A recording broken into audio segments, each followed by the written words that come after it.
जय मसीह के मेरे भाई और बहनों, जैसे कि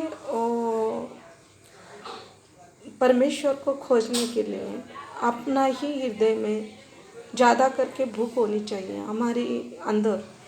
जो काम धंधा करते हैं, बहुत बहनों के मुंह से ऐसा निकलता है कि मुझे टाइम नहीं मिलता है और टाइम काम करना पड़ता है, इतना काम है उतना काम है। तो मैं आपको बताना चाहती हूँ मेरे बहनों, जितना भी काम होने दो, लेकिन परमेश्वर के पास कुछ असंभव नहीं है। असंभव को संभव करने वाला परमेश्वर है। क्यों, तो मैं भी घर काम करती थी बहुत सारा, लेकिन फिर भी इतना तकलीफ होने के बावजूद जब मुझे शैतान डराता था, मैं हमेशा दौड़ती थी परमेश्वर के पास में। जब मैं 4-4 दिन चर्च में जाया करती थी जब नहीं थी। अभी का तो बात ही अलग है। अभी तो मैं जब मुझे किसी भी बहनों के घर पे प्रार्थना करने जाना रहता है तो मैं चली जाती हूँ। अभी का तो अलग की बात है, लेकिन जब नहीं थी तभी की मैं बात कर रही हूँ। मेरी बहनों, अगर आप चाहोगे मेरा ये काम टिकना भी चाहिए, मुझे काम भी करना है और मुझे आपके पास भी आना है, तो परमेश्वर कभी आपको निराश नहीं होने देता। हर एक बात आपके अंदर होती ही रहती है। इसके लिए मेरे बहन और भाई, आप जो भी प्रार्थना करके मांगोगे आपको कभी परमेश्वर निराश नहीं करेगा। मेरे पास देखो, जब मुझे पढ़ना नहीं आता था तो मेरे पास कुछ कोई बताने के लिए नहीं थे, कोई नहीं था। तो परमेश्वर की कैसी मर्जी थी आपको मैं बताना चाहती हूँ।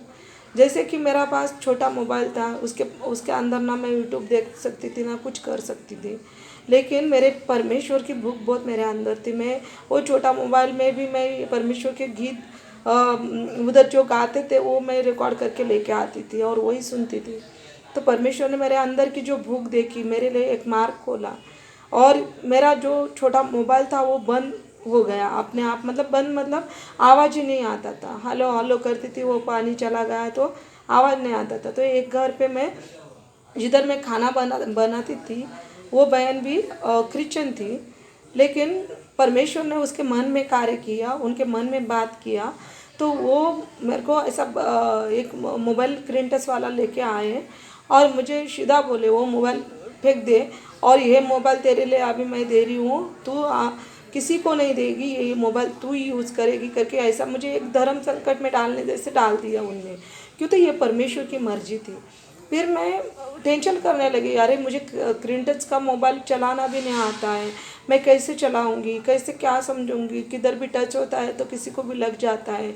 मैं खुद ये करने लगी, लेकिन फिर वो बहन के बाद जो मुझे ध्यान में आने लगी तो मैं घर पे जाके कुछ काम नहीं किया। पहले मैंने मोबाइल अपने पास रख के वो मोबाइल के पास घुटने टेके और मैंने प्रार्थना किया कि प्रभु, जो मेरी बहन ने आदर से मुझे मोबाइल दिया है वो चलाने के लिए मुझे नहीं आता है, लेकिन मेरे हाथों को परिचय करो, मुझे परिचय करो, मेरी मदद करो और ये मोबाइल मुझे चलाने के लिए आने के लिए आप मदद करो करके। तो धन्यवाद करती हूँ परमेश्वर का। तो वो मोबाइल मुझे अपने आप चलाने के लिए आ गया और उस वही द्वार से मैं जो यूट्यूब के ऊपर देखने लगी, लोग बहुत हर एक लोग की कहानी देखने लगी। जैसे कि बहुत सारे मेरे मुस्लिम भाइयों ने भी अपनी अपनी कहानी डाली हुई है। तो उस बातों से अपने को विश्वास होता है, अगर आपके हाथों में स्क्रीन टच का मोबाइल है, अच्छे लोगों की गवाही देख सकते हो। लेकिन बहुत सारे बहनों ऐसे रहते हैं कि नहीं बस हो गया, मालूम है हम लोग को, कुछ किसी का देखने की ज़रूरत नहीं। लेकिन ऐसे में आत्मा में नहीं बढ़ सकती, किसी की अच्छी कहानी देखने से कुछ ना कुछ अपने समझ में आता है और इंसान बढ़ते चलता है। इसीलिए मैं बता रही हूँ। फिर मुझे परमेश्वर ने वो यूट्यूब के द्वारे बहुत सारे, मैंने अपनी सूरज प्रामाणिक का देखा, उधर भी मैं चर्च में जाने लगी, उनका कांटेक्ट नंबर मिल गया मुझे और मोहन से लाजरस का बहुत सारा देखने लगी। ऐसे बहुत सारे चमत्कार होने लगे। जैसे कि बहुत फिल्मी जो हीरो लोग का फिल्मी का ये है, वो लोगों का विश्वास में वो लोग भी आए हैं, उन लोग की कहानी सुनने लगी, जब उनका साथ क्या क्या बुरा हुआ और कैसे वो लोग इतना फ्लैट में से नीचे रहने के लिए आए। ऐसे बहुत सारी कहानी सुनी मैंने, तभी जाके मुझे विश्वास और भी ज़्यादा बढ़ने लगा।